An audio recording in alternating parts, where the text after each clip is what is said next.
For this next part, I will be going over keyframes. So to access keyframes, you are going to select any layer within the stack, but I recommend using the top layer first, which is my left hand. So you're going to tap on the layer and open the Move and Transform menu. Then you move the timestamp cursor all the way to the beginning of the layer, and if you look to the left of the lower panel, there is a diamond or a rhombus with a plus sign in it. This is the keyframe icon, and you're going to tap on this icon to add a keyframe. If you look at the icon, there is now a minus sign on it, and if you tap the icon with the minus sign, it removes the highlighted keyframe.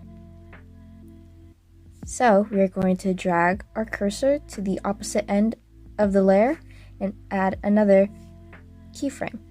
These signify the beginning and the end of the animation cycle that you program.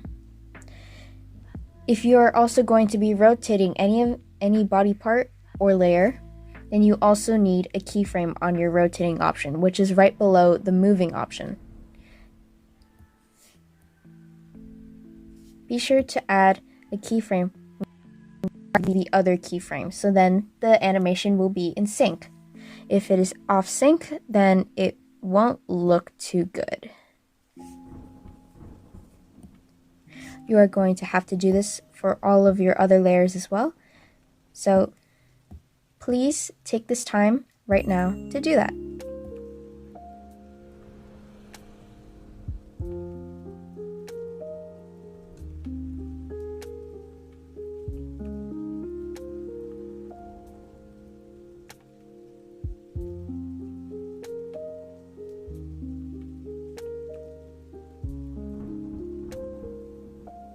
Now that we have all of our keyframes established, we can go on to the actual animation.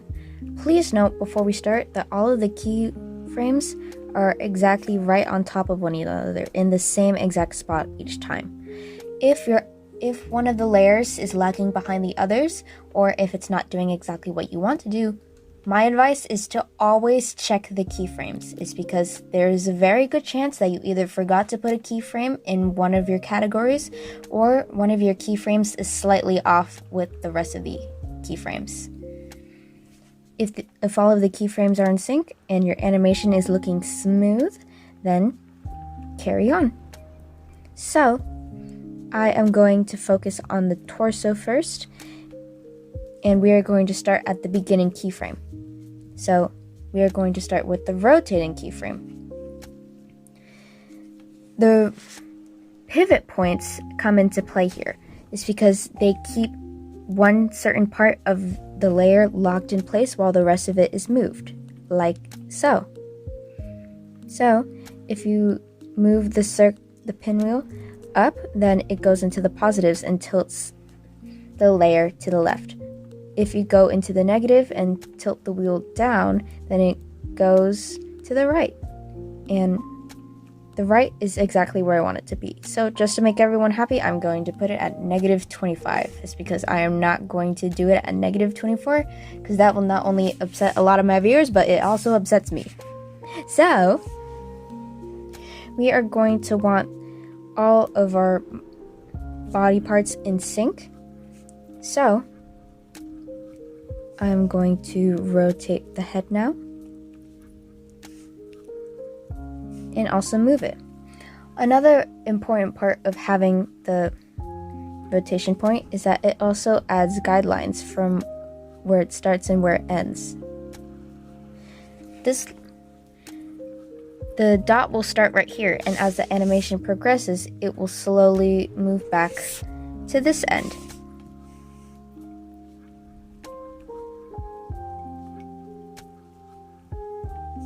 Since the head is a bit low here, I'm going to move it up a little, and to signify a bit more change, I am going to rotate it a bit more.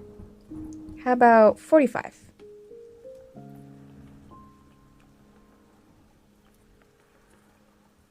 It's looking good.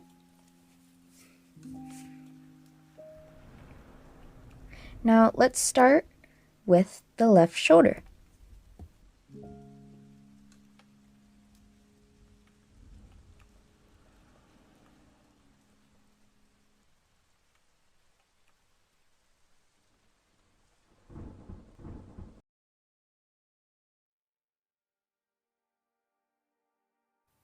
So, right shoulder. At this point, it becomes a little hard to distinguish where the right shoulder is going to be because of the torso, so what I find helpful is clicking the blending and opacity while having the torso layer selected and moving the opacity down a little. So then you can see the shoulder and also the arm.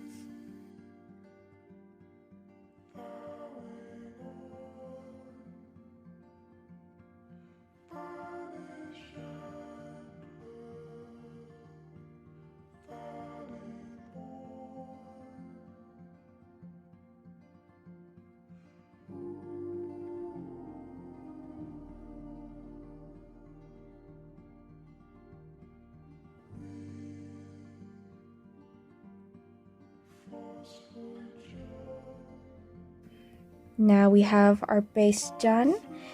Change the opacity on the torso back up to 100 and see how it looks by moving the cursor along the layers.